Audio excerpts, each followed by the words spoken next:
오늘 우리나라의 이 기독교에 대한 이 반감이 상상을 이상입니다. 얼마나 이 반감이 팽배해 있는가 하는 것을 TV만 봐도 알 수가 있고 매체를 통해서도 얼마든지 알 수가 있습니다. 인터넷 들어가면 기독교에 대해서 욕을 굉장히 많이 하고 있습니다. 입에 담을 수 없는 비난도 있고 거의 욕설에 가까운 그런 말을 지금 듣고 있습니다. 그 이유는 왜 그러냐니까 기독교의 그 세속화 때문이고 또 사유화가 굉장히 그 중요한 문제가 되고 있고 또 이 도덕성의 그 상실 이런 여러 가지 이유들이 이 반감의 원인을 빌미를 사실은 제공을 한 것입니다. 그렇지만 객관적이고 냉정하게 따져보면은 아무리 기독교가 타락을 했고 수준이 좀 떨어지고 이렇게 하더라도 세상보다는 훨씬 깨끗하고 훨씬 도덕적이고 훨씬 거룩하고 삶에 대해서 더 진지하다고 할 수가 있습니다. 이 세상이 그 기독교에 대해서 가지고 있는 이 반감의 근원은 훨씬 더 깊은 데 있는데 그것은 진리의 특성 때문이라고 성경은 말씀하고 있습니다. 기독교는 어떤 종류냐? 진리의 절대성을 주장을 합니다. 여러 진리 중에 하나가 아니에요. only 진리입니다. only. 기독교만이 진리다. 그렇게 한다는 것이죠. 그래서 진리의 절대성을 주장하게 될 때 반드시 뭐가 따라오냐면은 구원의 배타성이 따라옵니다. 구원은 오직 하나, 하나님의 아들 되신 예수를 믿는 길밖에 없다. 다른 길은 없다. 왜냐? 하나님의 아들이 우리 죄를 위해서 피를 흘렸기 때문에 이분만이 only 구원의 길이다. 유일한 구원의 길이다. 여기에서 이제 세상은 견디지 못하고 심한 반발을 한다는 것입니다. 왜냐니까 오직 예수 믿는 것만이 진정한 구원의 길이라고 하면은 예수 안 믿고 자기 나름대로 의미를 가지고 살아가는 모든 세상 전부 다 가짜가 되는 겁니다. 이건 다 틀리는 것이고 좀 혐오스러운 말일 수 있을지 모르겠지만 다 지옥 간다는 것이니까 그걸 어떻게 참을 수가 있겠어요? 참을 수가 없는 것입니다. 그래서 세상과 마귀는 기독교의 절대성과 이 배타성을 부정하기 위해서 온갖 비난을 다하고 흠을 잡게 되고 기독교의 작은 잘못에 대해서도 자기들은 늘 그런 죄를 짓고 사는데도 불구하고 목사가 한두 가지 죄를 짓고 죄를 지면 안 되겠지만 신문에 대해서 특별합니다. 대해서 특별합니다. 흠집을 내리고 한다는 것이죠.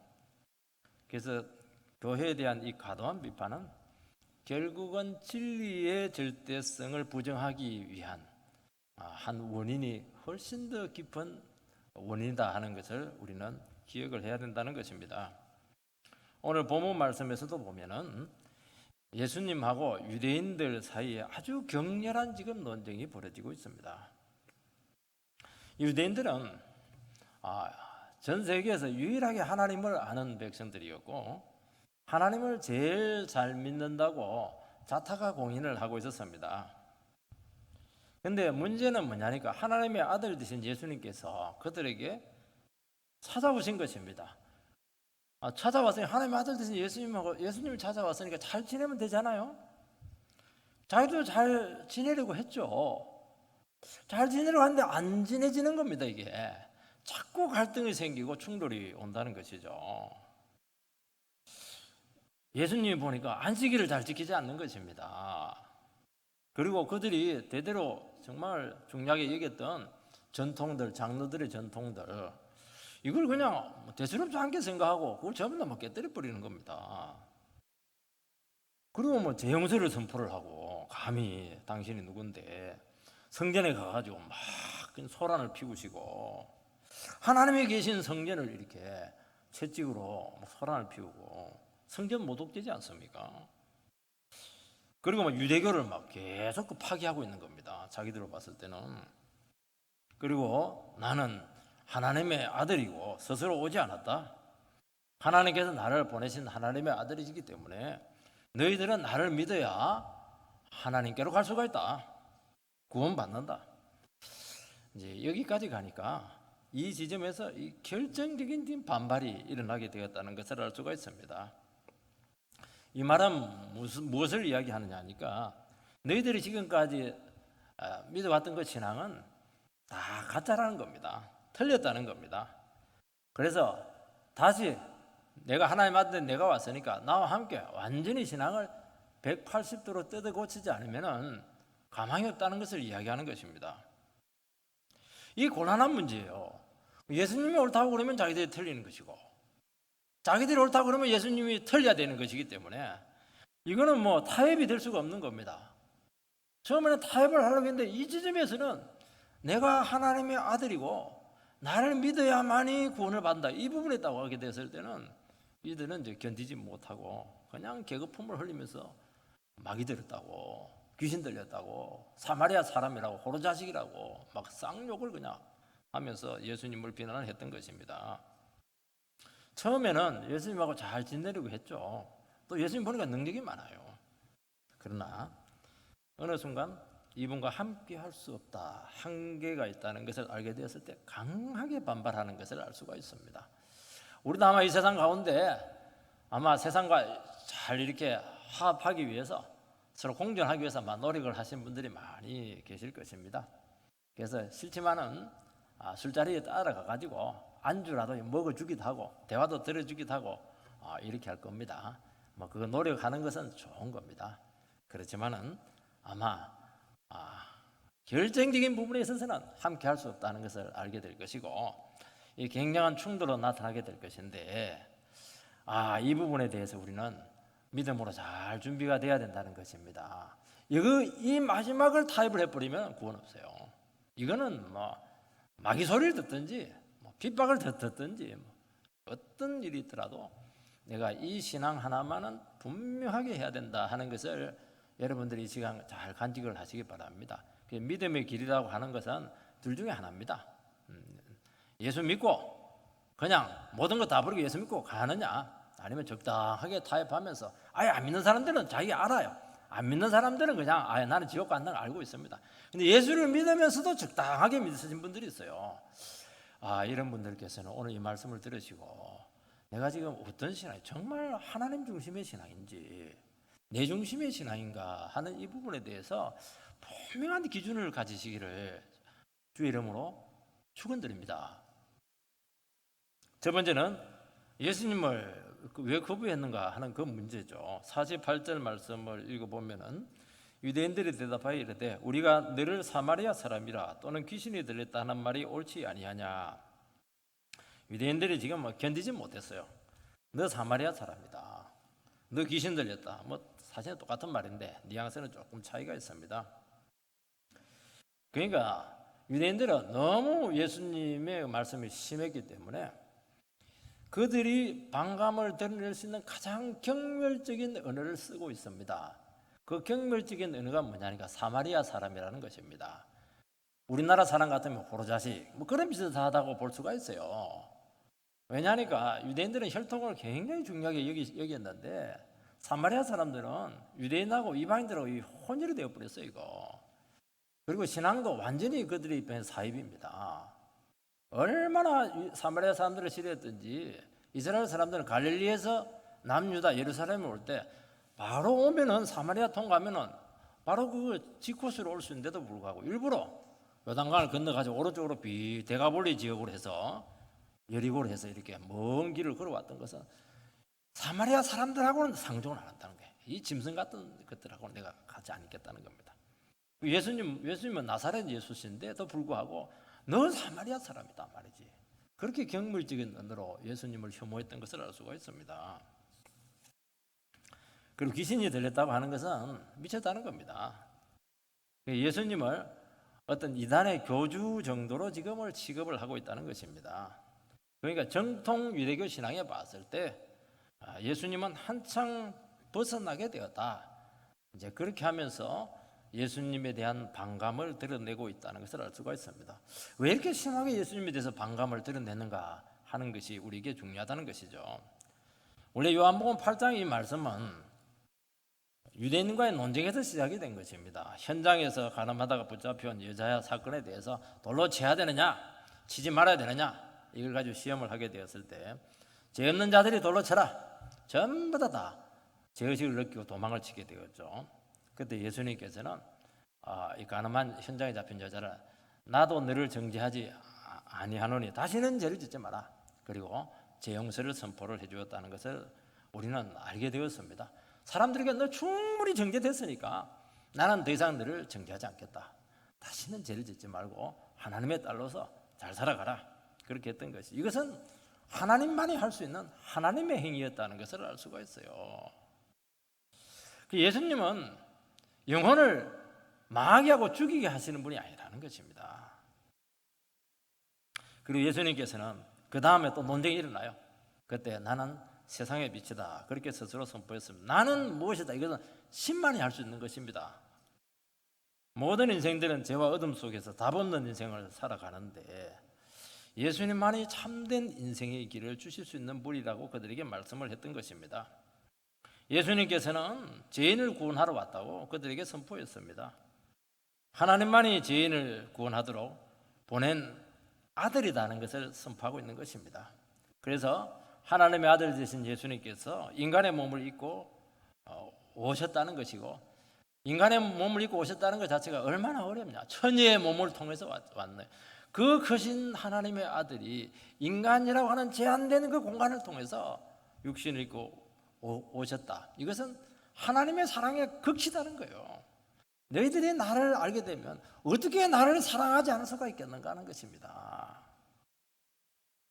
그리고 너희들이 진정으로 하나님을 공경한다면 하나님께서 보낸 내 말을 듣고 순종하는 것은 당연하다는 것입니다. 만약에 이 능력의 말씀, 살아계신 이 절대적인 하나님의 말씀을 순종하지 않게 된다면 너희들은 결국 마귀의 말을 들을 수밖에 없다. 마귀 행동을 한다. 마귀가 하는 행동이 뭐냐? 거짓말하고 살인하는 것이라는 것이죠. 왜 거짓말하고 살인합니까? 남의 걸 뺏어서 내 걸 챙기기 위해서 하는 것이죠. 죽이고 내 거 챙기는 겁니다. 거짓말에 속여서 내 거 챙기는 것이죠. 그게 인생들 아닌가요?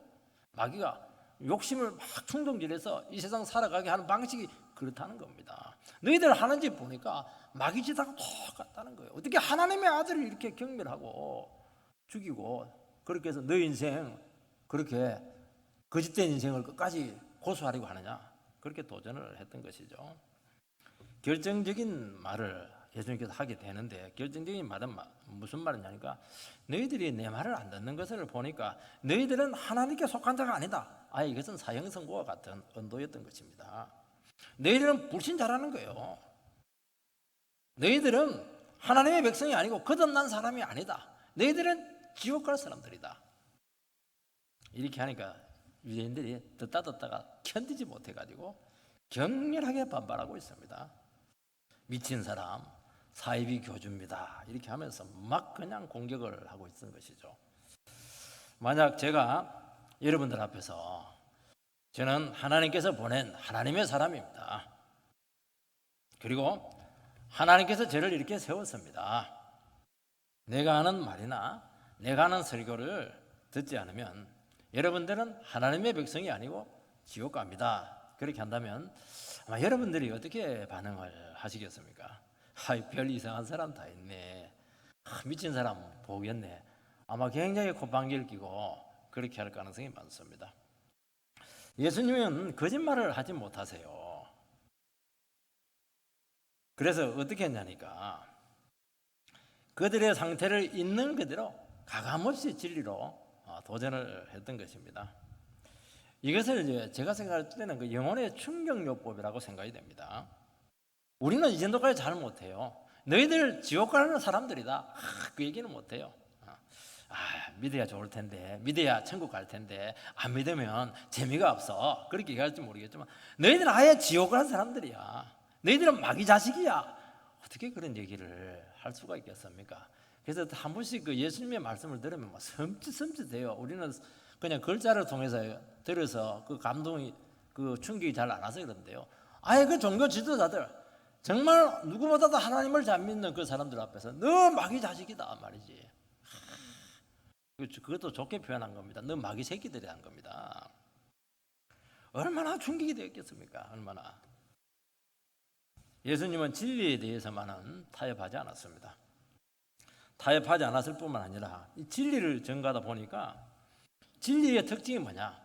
진리가 계속 증거가 되면은 그 영혼의 상태들에 대해서 계속 드러나게 돼 있습니다. 그러면 계속 진리의 말씀을 가지고 그대로 도전하게 될 텐데 어느 순간 충격적인 진단과 충격적인 선언을 할 수밖에 없다는 것입니다. 충격적인 선언을 하기 위해서 그렇게 한 것이 아니고 계속 진리를 가지고 상대를 하다 보면 충격적인 지점이 오게 된다는 것이죠. 이 충격을 받아야 돼요. 이 충격을 탁 받고 반발하는 사람이 있고 거꾸로 지는 사람들이 있는 것이죠. 예수님께서는 바로 이것을 노렸던 것입니다. 너 마귀 자식이다. 너 지옥 가고 하나님 백성 아니다. 충격을 뒤집어지는 것이죠. 어떻게 감히 이런 말을 할 수 있는가? 그러면서 막 반발하고 그래도 이 반응을 하는 것은 좋은 겁니다, 여러분들. 그래도 가만히 있는 사람이 있어요. 그 사람이 정말 강적입니다, 강적. 막 반발하고 어떤 사람들은 맞습니다. 저는 정말 지옥 자식입니다. 나의 죄를 어떻게 하면 좋겠습니까? 저를 용서해 주십시오. 그렇게 하는 겁니다. 그래서 마음을 쪼개놔야 돼요. 충격을 줘가지고 예배 드릴 때도 막 가만히 설교를 감사하고 이렇게 하시면 안 됩니다. 말씀을 들을 때 막 가슴에 충격이 와야 돼. 턱턱 이렇게 하면서 심장이 터질 것처럼 아우 내 심장마비 오겠다 이러면 정말 예배를 제대로 드리고 있다고 말씀하고 있는 것입니다. 이게 진리의 성격이라는 거죠. 어떻게 죽고 사는 문제를 편안하게 감상하듯이 그렇게 텔레비 보듯이 그렇게 우리가 들을 수가 있겠습니까? 제가 예수를 믿고 난 후에 대학교 때 예수를 믿었는데 제사 문제가 아주 심각했습니다. 명절날 저희 집에 내려가서 차례를 지내게 되었는데 저는 셋째 아들이거든요. 모친이 와서 절을 하라는 겁니다. 모친이 와서 절을 하라고 하니까 오긴 왔죠. 차례하는 자리에 조카들도 많고 형님들도 많고 막 그냥 사촌들도 있고요. 혼자 가만히 서 있었죠. 그러니까 모친이 절을 하라는 겁니다. 우리 부친은 안 계십니다. 제가 한마디 했습니다. 어머니는 미신을 너무 좋아하세요. 완전히 모친이 뒤로 넘어져 버렸어요. 그때도 우리 모친이 보통 분이 아니시거든요. 예수 믿는 것들도 절은 안 하더라도 기도는 하더라. 이렇게 또 저한테 또 두 번째 카드를 딱 끄집어 내는 겁니다. 제가 또 어떤 사람입니까? 어머니 어떻게 귀신한테 기도를 할 수가 있습니까? 하나님께 기도해야지. 그래서 기도도 안 했어요. 밥 먹을 때 했죠. 이 사건이 있고 난 후에 몇 년 후에 저희 둘째 형수님이 저에게 이런 고백을 했습니다. 도련님이 어머님 앞에서 절하지 않았을 때 저는 막 충격 먹었어요. 형님들 막 그 길에서 가도 형님들 있고 막 누나들 있고 이렇게 했는데도 어머니 고집을 어느 누구도 꺾지 못했는데 도련님은 어머니를 이겼습니다. 감히 셋째 아들인 주제에 이러면서 지금 신앙은 별로 안 좋으신데 교회 잘 다니고 있습니다. 감사해요. 이 충격을 받아야 돼요. 충격을. 제가 사실은 이 모친에게 또 그 가족들의 충격을 주고 싶기 위해서 그렇게 했겠어요. 저는 얼마나 마음이 콩당거리겠어요. 이제 완전히 나는 껍질 벗겨졌다. 이제 완전히 나는 지금 도살당한다. 그런 심정이었죠. 그렇지만은 안 되는 건 안 되는 거예요. 타협할 수 없는 이 진리의 문제에 대해서는 이건 뭐 죽어도 안 되는 겁니다. 이 문제 이거는 진리에서 오는 것이지 내가 뭐 강단이 좋고 내가 용기가 있고 내가 원래 뭐 이게 그냥 반발심이 심하고 그거 아무리 상관이 없는 겁니다. 아무리 상관이 없어요. 그전에는 공존하기 위해서 노력도 많이 했습니다. 집에 내려가면 막 성경기도 조금 줄이고 또 뭐 그냥 찬송도 그냥 속으로 막 흥얼거리기도 하고 밥 먹을 때도 빨리 기도하고 식사 기도 이렇게 했는데 이제 적당한 선에서 지내자는 것인데 요거 사건 이후로는 이제 함께 할 수 없다 하는 것이 이제 분명해지게 되었습니다. 그러니까 또 우리 모친이 또 한 가지 또 제일 또 합니다. 우리 모친이요 머리가요 공부를 하나도 안 하신 분인데 머리가 굉장히 좋으신 분이세요. 유명한 말을 했죠. 너의 길하고 나의 길하고는 다르다. 그래서 너의 길이 있고 나의 길이 있는데 우리 서로 간섭하지 말고 가자 그렇게 하는 겁니다. 벌써 위협을 느낀 것이죠. 이 모친이 이 강한 아들 때문에. 제가 뭐 대답 절대로 안 하죠. 전도를 해야 되거든요. 그리고 전도를 하려고 하면은 예수 믿는 것들이 이상하다고 꼭 자기들이 믿는 걸 꼭 같이 따라와서 믿으라고 그렇게 요구를 하네. 그렇게 그렇게 한다는 겁니다. 끝까지 안 믿었어요, 이분이.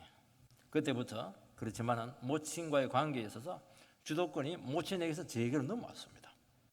그리고 그때부터 저는 신앙의 자유를 찾았습니다. 그리고 모친이 그때부터 저를 피하기 시작하고 눈치를 보기 시작했습니다. 아들 오면 굉장히 좋은데 함께 할 수 없는 뭔가 벽이 있었던 것이죠. 그리고 한 번도 저희 집에 셋째 아들 집에 오지를 않았어요. 만약 이때 제가 타협을 하거나 양보를 했으면 제 신앙은 끌려다니는 신앙이 될 수밖에 없었을 것입니다. 이거는 왜 그러냐니까 나의 성격하고 상관이 없는 거예요. 나의 기질하고 상관이 없는 겁니다. 이것은 진리에 대한 문제고 타협할 수 없는, 이것은 마지노선이라는 것을 이야기하는 것입니다. 이 부분이 무너지면 다 무너지는 것입니다, 여러분들. 여러분, 이것은 구원의 길이고 참 진리고 생명을 구하는 길이기 때문에 절대로 양보할 수가 없고 타협할 수가 없다는 것이죠. 신앙은 공존, 타협, 양다리 절대로 안 됩니다. 미리 아마 선포를 합니다. 양다리 하면 가랭이에 찢어질 가능성이 많아요. 내가 곧 길이요 진리요 생명이니 나로 말미암지 않고서는 아버지께로 갈 수가 없느니라.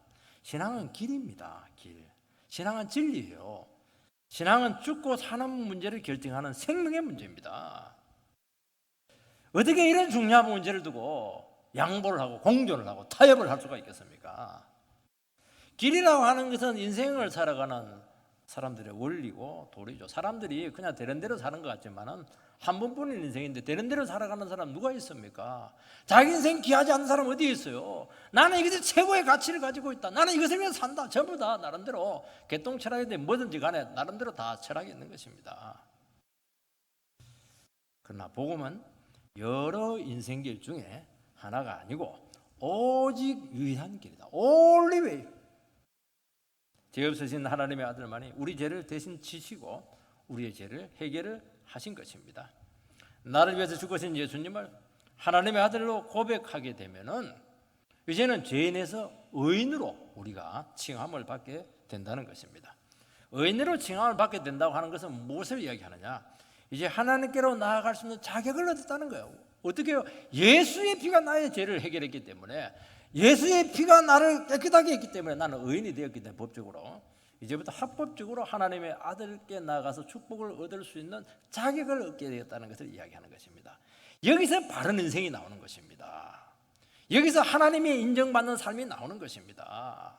여기서 하나님의 섭리가 나오고 여기서 하나님의 인도가 나오고 삶의 목적이 나오는 것이죠.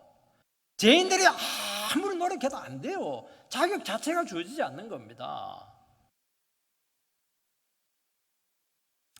여러분, 예수를 인정하지 않거나 만나지 않으면 구원은 없습니다. 기독교는 만남의 종교고 인격의 종교입니다. 도덕이나 사상이나 철학이나 수양의 종교가 절대로 아닙니다. 한 분 예수님을 나의 주인으로 모시고 그분을 실제적인 주님으로 모시고 살아갈 수 있는가 하는 실존적인 문제를 말씀하고 있는 것입니다. 그분과의 관계에서 인생의 길이 나와요. 그분과 동행할 때 진리를 알게 됩니다. 진리라고 하는 것은 혼자 득도하는 게 아니에요.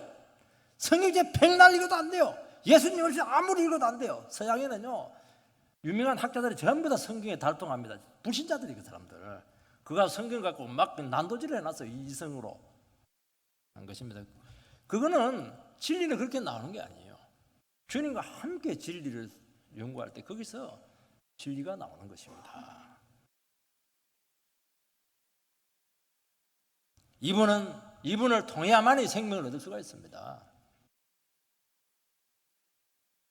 왜 예수님을 인격적으로 우리가 만나야 됩니까? 이분은 하나님이시고 하나님의 아들이시기 때문입니다. 이분을 만나야 인간의 근본 문제인 죄를 알게 되고 그 죄를 해결할 수가 있고 이 죄가 해결이 되어야 인생이 시작이 될 수가 있기 때문이라고 말씀하고 있는 것입니다. 하나님의 뜻을 알 수가 있고 죽은 영혼이 살아날 수가 있는 길이 열려지게 되었기 때문에 그렇다는 것이죠. 이분만이 우리에게 생명을 가져와서 죽은 우리 생명을 살릴 수 있는 분이라고 말씀하고 있는 것입니다. 우리는 예수를 만나지 못하고 모르기 때문에 신앙생활 오래 하지만은 신앙이 분명하지가 않아요. 그 이유는 딱 하나입니다. 교회 생활 오래 하지 않는 것이 아니에요. 봉사를 오래 하지 않은 것이 아니에요. 성경을 안 읽은 것이 아니에요. 예수를 인격적으로 만나지 못한 거예요. 내 목숨을 대신하시는 예수를 나의 구주로 고백하지 못했기 때문에, 주님 앞에서 내 인생을 두고 거꾸로 경험이 없기 때문에 대충 신앙생활 할 수 있는 것입니다. 정말 예수가 진리고 예수님만이 길이고 예수님만이 생명이라면 어떻게 여러분들이 대충 신앙생활 할 수가 있겠습니까? 가짜죠. 자기가 생각하는 예수를 믿고 있는 겁니다. 하나님이 혼자 짝사랑하는 겁니다. 그거는. 예수님은 나의 인생을 도와주시는 분이시고 어려울 때 해결해 주시는 분이시고 내게 없는 거 필요가 있으면 그거 채워주시는 분이시고 외로울 때 찾아서 친구가 되어주시는 분이 얼마나 따뜻하고 얼마나 이상적이고 얼마나 인간적이에요. 물론 그것도 있어요. 아니에요. 그건 지가 생각하는 기독교고는. 그들은 자기가 생각하는 예수를 믿고 있었어요. 가난해서 해방시켜주고 나라를 독립시켜주고 예수님 아니라는 거예요. 나는 그게 아니라는 거예요. 나는 너희 죄 용서해 주기 왔다는 겁니다. 지금 그거는 예수님을 만나지 못했다는 겁니다. 비상적인 것이죠. 여러분, 관념의 신앙, 종교생활 이걸 절대로 우리가 주님께로 나갈 수가 없습니다. 왜 이런 신앙의 왜 문제가 되느냐 하면은 이 신앙은 얼마든지 세상과 타협합니다. 어려움이 오면 시험이 딱 드는 순간 내가 믿음 생활 하다 보니까 손해가 되겠다, 희생이 되는구나 하는 순간 뒤도 안 돌아봐요. 절대로 대가 지불하지 않아요. 그리고 얼마든지 주님 떠날 수 있습니다. 이거는 아니라는 거죠. 이거는 믿음이 아니에요. 이건 가짜입니다. 정말 여러분들 예수님이 하나님이시라면은 그분께 여러분 인생을 맡기는 것이 당연하지 않겠습니까?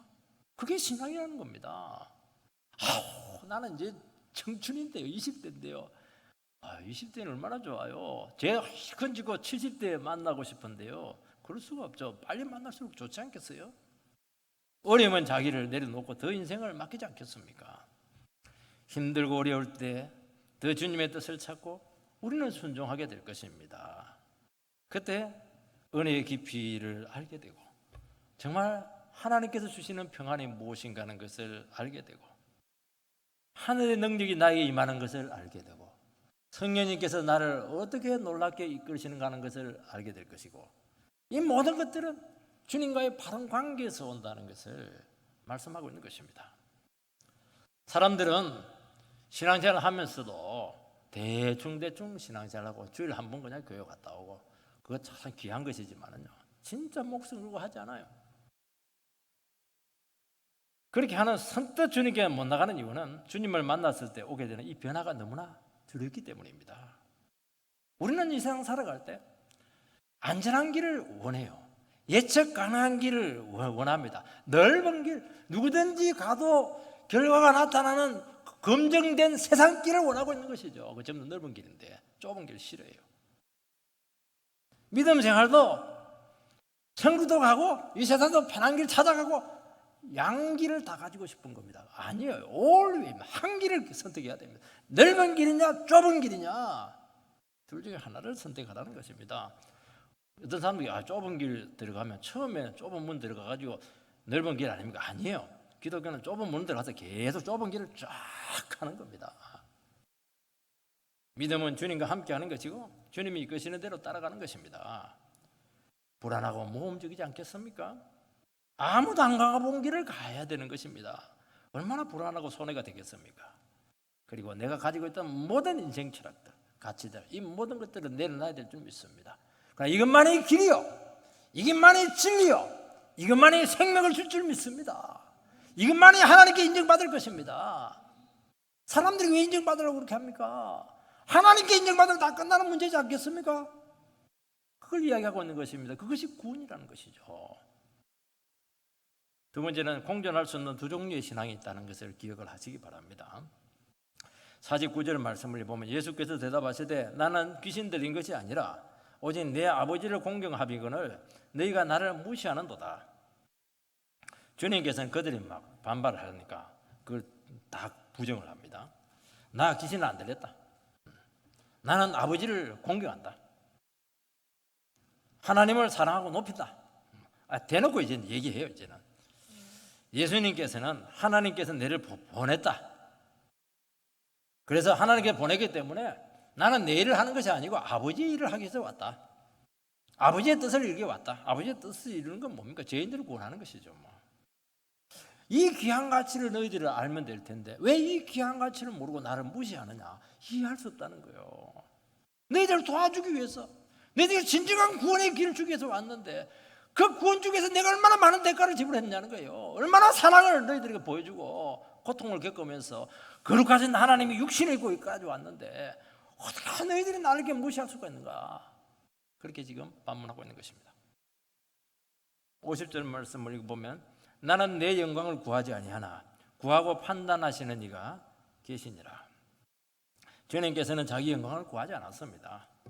하나님 아버지의 영광을 구한다는 것이죠.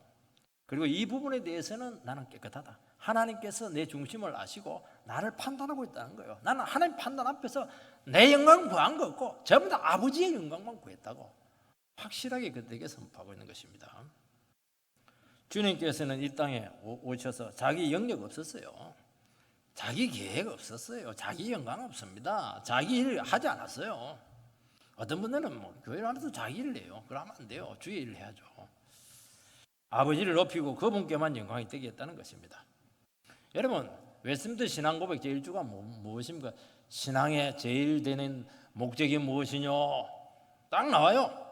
하나님께 영광을 돌리고 하나님을 즐거워하는 것이다. 그게 신앙의 제1조입니다. 그게 내 영광, 세상 영광 아니라는 거예요. 그분을 즐거워한다는 것은 하나님만이 나에게 모든 것이 되시고 하나님만으로 나는 만족하면서 어떤 처지에서도 감사하면서 살아간다. 이게 바른 신앙이라고 말씀하고 있는 것입니다. 이게 1조입니다. 1조가 되면 2조가 없는 거예요.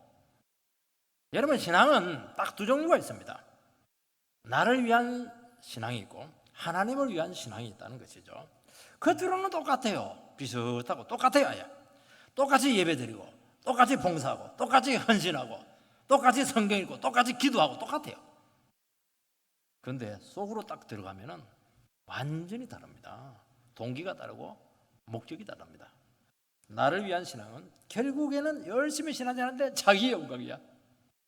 자기를 높이는 거예요. 내가 잘났다는 거 자랑하는 거예요. 이게 왜 이렇게 죽을 돈 사도 열심히 그 신앙생활을 합니까? 내가 잘난 게 드러나니까. 이렇게 열심히 신앙생활을 하는 나는 얼마나 대단한가. 그거죠 뭐. 놀랍게 봉사합니다. 여러분들 기독교는 봉사가 굉장히 중요합니다. 왜냐하면 기독교 몸에 좋은 교거든요. 여러분 신앙은 몸을 가지고 봉사를 해야 됩니다. 예배만 드리고 있으면 안 돼요. 몸을 왜 아낍니까? 몸을 가지고 막 그냥 바닥도 쓸고 주어도 나눠주고 굉장히 중요한 것이죠.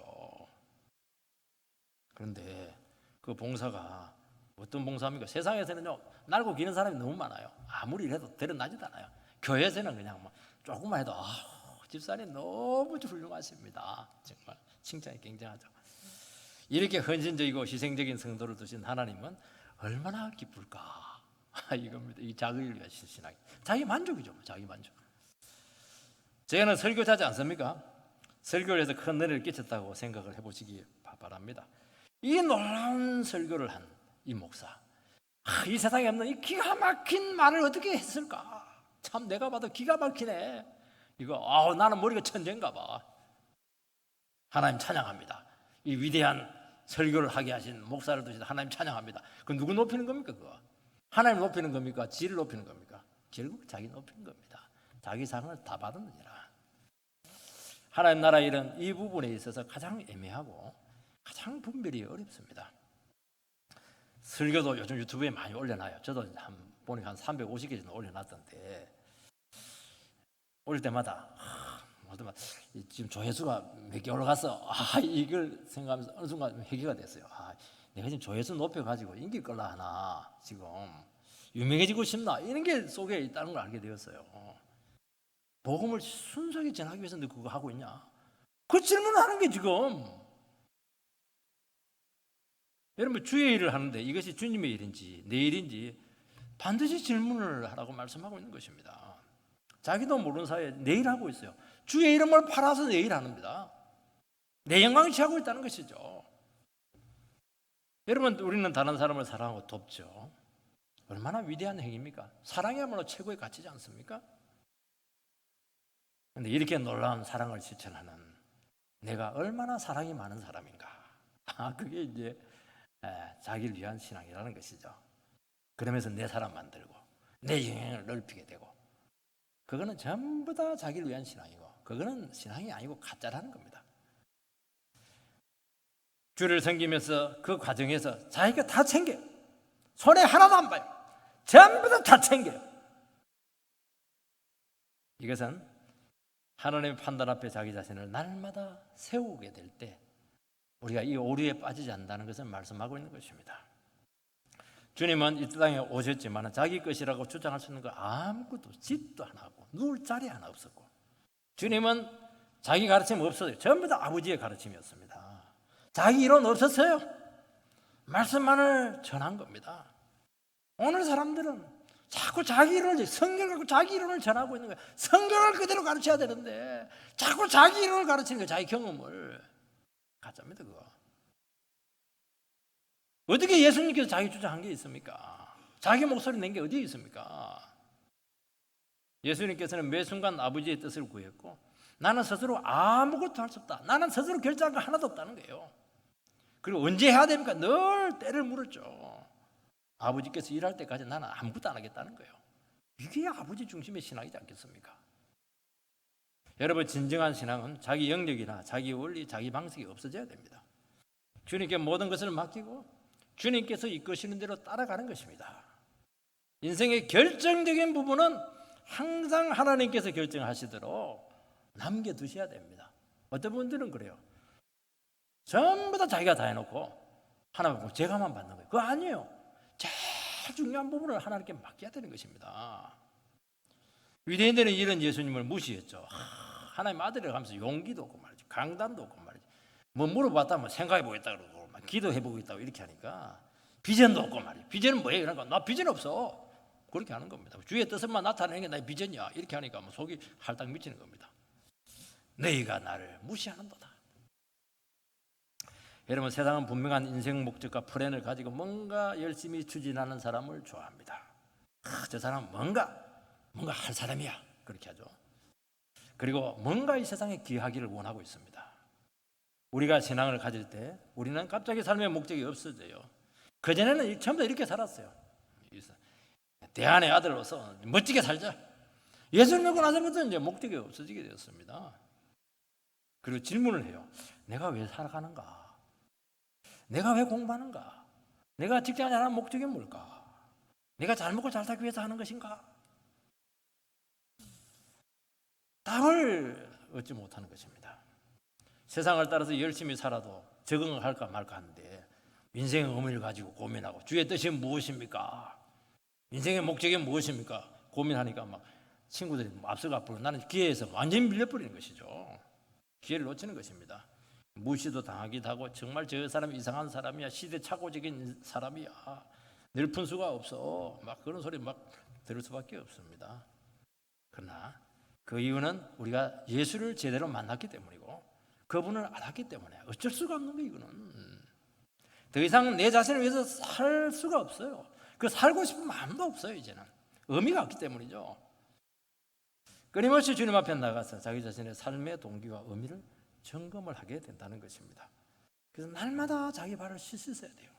왜냐하니까 이 발냄새가 굉장하거든요. 이거 신앙생활 하는데 보니까 막 냄새가 진동을 해요. 이 발냄새, 몸의 때보다도요 발의 냄새가 굉장히 지독합니다. 그래서 주님께서 날마다 네 발 씻으라는, 목욕을 한번 하면 되지만은 밖에 나갔다 오면 발은 늘 씻으라는 거예요. 나도 모르는 사이에 부패해 있거든요. 나도 모르는 사이에 생각이 흐려져 있고 자기 영광 취하고 있거든요. 그 당시 종교 지도자들이나 유대교는 인생의 근본적인 질문이 없었어요.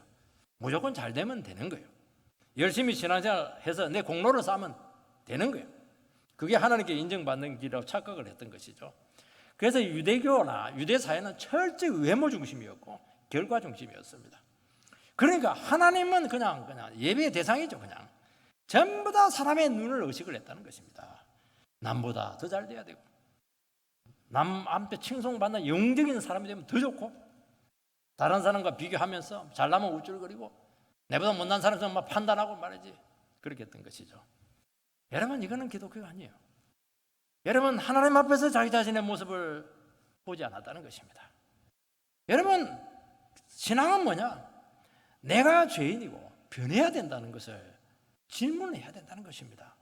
신앙은 철저히 주님 앞에서 자기 자신의 모습을 보는 데서부터 시작이 된다는 것이죠. 그래서 우리가 하는 일이 뭐냐? 하나님 말씀을 두고 자기 자신을 날마다 갈고 닦는 거예요. 그리고 날마다 변하여 새 사람 되고 죄를 이기고 거룩과의 싸움을 싸우고, 이거 해라는 겁니다. 살아계신 주님이 모든 삶의 현장에 오게 해서 그분과 동행하는 삶을 사는 것입니다. 여러분, 내가 하고 싶은 대로 마음껏 하고 원하는 것 다 하고, 아니에요. 그거는 사람에게 인정받으면 하나님과 원수가 된다, 주님께 말씀했습니다. 여러분, 아무리 손해가 되고 어려움이 올지라도 신앙의 순수성을 지키는 것이, 말씀을 타협하지 않는 것이 믿음인 줄 믿습니다. 그래서 우리는 늘 하나님 앞에서 시험 치듯이 살아가는 것이죠. 늘 긴장이 돼요. 또 회개할 게 너무 많아요. 자기 자신을 늘 점검을 하다 보니까 힘이 든다는 것이죠. 그러나 그것이 하나님께서 인정받는 길이고, 그것이 축복의 길이고, 그렇게 할 때 주님께서 나를 사용하시고 주님의 뜻을 그 사람을 통해서 나타나게 될 것이고, 그를 통해서 주의 모든 일을 다 하겠다고, 불꽃 같은 인생을 살게 주겠다고 우리에게 말씀하고 있는 것입니다. 오늘 사람들은 처세술이 있어야 된다고 생각합니다. 꾀가 좀 있어야 돼요. 머리가 팍팍 돌아가야 돼요. 인기언명력이라도 있어야 되는 것입니다. 적당히 거짓말도 하고 적당히 죄도 짓고 적당한 선에서 그냥 적당하게 허용하는 것이죠. 그리고 세상과 적절하게 타협하면서 원하는 것을 다 얻습니다. 신앙도 지옥 가지 않을 정도로만 적당하게 이렇게 하면 된다고 생각을 합니다. 그러나 이 신앙은 절대로 온전하지 않습니다. 그것은 모래에 의해 지은 것과 똑같아요. 언제 무너질지 모른다는 겁니다. 창수가 내리고 홍수가 내리면 그대로 쓸려간다는 것이죠. 여러분, 어렵고 힘들고 제대로 하시기 바랍니다. 힘들 거예요. 오래 걸릴 가능성이 많고 들러갈 가능성이 많다는 거예요. 그런데도 불구하고 끝까지 주의 말씀에 순종해서 나아갈 때 어느 순간 하늘문이 여러분들에게 열리게 될 줄 믿습니다. 안 되는 것 같죠? 다 됩니다. 망한 것 같죠? 그것이 전화위복에 대해서 여러분들에게 새로운 인생, 내가 생각하지 못했던 너무너무 차원 높은 삶으로 여러분들의 삶이 이끄심 받게 될 것입니다. 우리는 내 틀을 벗어나지를 못해요. 잘 먹고 잘 살고 결혼해가지고 좋은 집에서 그것도 되기를 원합니다. 그런데 그것 가지고 예수님이 십자가 달렸다고 생각하는 거 너무 부끄럽지 않아요? 차원에 확 끌어올려야죠. 그거는 몰라요. 하늘문이 열리면 되는 겁니다. 하늘문을 열어야 되는 거예요. 열어야 되는 거예요, 이게. 여러분, 진짜 좋은 것은 세상이 주는 것이 아닙니다. 내 노력으로 얻는 것은 그거는 누구든지 가질 수 있는 거예요. 그거는 세상 누구든지 할 수 있는 거예요. 그거 공부만 해가지고 가지는 거, 그거 진짜 좋은 거 아니에요. 그거 하나님이 주시는 것이 진짜 좋은 겁니다. 밤낮 부르짖는 자녀에게 좋은 것을 주시겠다 말씀해서, 밤낮 왜 부르짖어요? 원통한 일이 많으니까. 하나님 안 주면 나는 끝나는 거거든요. 밤낮 억울하니까 막 주님께 나가서 달라는 거예요. 밤낮 부르짖는 자녀에게, 악한 자도 아버지가 좋은 걸 줄 알거든. 하물며 하늘에 계신 너희 아버지께서 밤낮 부르짖는 자기 백성들에게 좋은 거 주지 않겠냐, 믿으시기 바랍니다. 51절 이거 보면요, 진실로 진실로 너희에게 이르노니 사람이 내 말을 지키면 영원히 죽음을 보지 아니하리라. 주님의 말씀을 지키고 살 때 영원히 죽음을 보지 않는다고 했습니다. 자기 영광 구하거나 자기를 위한 삶이 아닌 것이죠. 하나님을 구하게 되고 말씀에 제한되어 살아가는 것입니다. 항상 자기 자신의 삶에 주님을 초청하고 하나님이 간섭하시도록 결정적인 부분에 대해서 하나님의 소유권을 인정하는 것이죠. 그러면 영원히 죽음을 맛보지 않게 될 것이다. 물론 뭐 부활해서 영생으로 들어가는 것도 있겠죠. 그러나 그것만이 아니고 지금 이 순간 현실에서 죽음이 극복되는 삶이 가능하게 된다는 것입니다. 여러분, 이 세상은 죄로 말미암아서 죽음의 역사하는 세계죠. 어느 누구도 죽음 못 피해가요. 죽음의 시스템에 딱 갖춰져 있는 거예요. 아무리 열심히 살고 아무리 업적 많이 남겨도 죽으면 끝이에요. 못 벗어나요. 주님께서는 시간과 공간을 창조하신 분이 되십니다. 이분은 시간과 공간 너머의 영혼 속에 계신 분이신데 영원한 세계를 우리에게 이 땅에 가지고 오셨다는 겁니다. 천국이 갖고 왔느니라 영원한 세계를 우리 옆으로 가져왔어요. 우리가 말씀에 순종하고 믿음으로 살아갈 때 우리는 그 바로 영원한 세계 속으로 초청이 된다는 것이죠. 이것이 영생입니다. 이곳에서 천국을 누릴 수가 있어요. 죽음의 한계를 극복할 수 있고 죽음에 머물지 않고 죽음을 극복할 수 있는 위대한 삶이 가능해지게 됐다는 것입니다. 사람들이 예수님께 와서 천국이 어디 있냐고 이렇게 하니까 여기 있다 저기 있다 말할 수 없고 너희 마음속에 있다고 말씀했습니다. 천국은요 장소적인 천국이 아니에요. 장소적인 천국은 주님이 재림하실 때 장소적인 천국 완성이 될 것입니다. 지금 이 자리에 너희 마음 안에 있는 거예요. 너희 마음이 말씀의 통제를 받고 믿음으로 반응하게 될 때 하나님 나라가 너 마음 안에 임한다는 거예요. 이게 그때 천국의 평안이 임하게 될 것이고 천국의 기쁨이 오고 생명이 오게 될 것이고 천국의 능력이 너에게 임하게 될 것이라고 말씀하고 있는 것입니다. 천국이라고 하는 것은 임하는 것이지 인간의 노력으로 세우는 게 아니에요. 이 사람들은 전부 다 지상 천국을 자꾸 세워요. 과천에다가 신천지 과천에 자꾸 세우고 이렇게 해요. 자꾸 그런 게 지상 천국을 세우니까 돈이 많이 필요하니까 기업을 자꾸 일구고 그렇게 하는 거예요. 그건 가짜입니다. 전부 다. 공산주의는 뭡니까? 폭력과 이데올로기로 유토피아 세우려고 하는 거 아니에요. 한 세기 만에 망해버려. 한 세기도 안 가요. 그거 반드시 무너지게 될 겁니다. 천국은 하늘에서 임하는 거예요. 믿음으로 임하는 거예요. 말씀으로 임하는 거예요. 오늘 우리가 궁핍하고 불안한 가운데서 살아가는 이유는 주님과의 관계가 잘못되었기 때문입니다. 주의 말씀을 의지하고 믿음으로 반응할 때 진정한 하늘의 평안과 소망이 찾아온다는 것입니다. 여러분 주님 만나지 않고 어떻게 좋은 집에 살고 좋은 차 타고 다니고 세상적으로 많은 것을 가졌더라도 불안할 겁니다. 가지면 가질수록 더 불안할 겁니다. 여러분 그냥 더 숨기는 거예요. 꼭꼭 숨기고 우리가 놀라운 거죠. 이렇게 많이 가졌으면 나눠주면 될 텐데 못 나눠줘요. 가지면 가질수록 더 불안해요. 이게 왜냐하니까 이게 영원한 우리의 안전을 보장해 주지 않는다는 걸 본능적으로 아는 거예요. 우리의 평안과 안전은 하나님이 주시는 겁니다. 천국이 내게 와야 안전이 오는 겁니다. 이게 요한복음 6장에서 주님께서는 하나님의 일을 하라고 말씀했습니다. 하나님의 일이라고 하는 것은 선교나 봉사하고 목사하는 게 아니에요. 하나님을 믿는 것이다. 분명히 말씀했습니다. 우리가 믿음으로 살면 하나님께서 우리를 통해서 일하실 것입니다. 우리는 이해가 되고 세상에서 갖추어져야 안심이 되고 살아가는 그런 부족한 인생들입니다. 여러분 기독교는 알고 믿는 것이 아닙니다. 믿으면 알게 될 줄 믿습니다. 믿으면 비밀이 풀릴 것입니다. 믿으면 기적이 일어나게 될 것입니다. 믿으면 성경이 이루어진다는 것을 체험하게 될 것입니다. 여러분 이해와 경험이라고 하는 것은 이 세상에 살아가는 삶의 원리고 도리입니다. 천국은 철저히 믿음의 원리로 세워지는 나라입니다. 이해가 안 되고 감정이 안 따라오더라도 지금 선포되고 있는 하나님의 말씀을 무조건 아멘으로 믿으시고 믿음으로 반응하고 순종을 해보시기 바랍니다. 여러분의 삶이 기적으로 나가게 될 줄 믿습니다. 오늘 이 시간 결단하세요. 내 생각 버리세요.